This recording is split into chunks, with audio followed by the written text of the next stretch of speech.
सतमईशा आता बोलत राहू नको. तुला जे काही हवं असेल ते माग देण्यासाठी मी तत्पर ठरेन. नाही नाही मित्र ऐक ते पराक्रम मला ज्ञात आहे. केवळ तुझ्या पराक्रमानं प्रत्येकाला तू चित केलं नसशील या तीळ मात्र शंका नाही. माग तुला काय हवं ते. अरे मित्रा अरे ऐक तर सांग.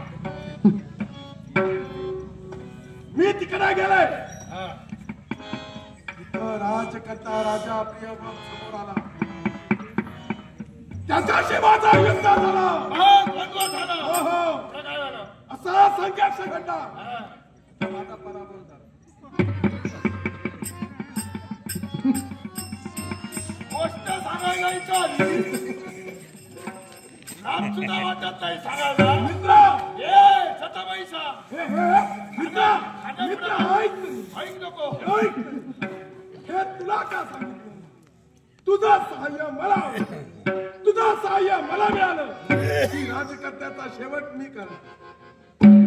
कोणत्या तरी गोष्टीला सहाय्य हवं झालं की मित्र आठवतो. मित्र आणि खाण्यासाठी कुणी आठवत नाही. तू या माझ्या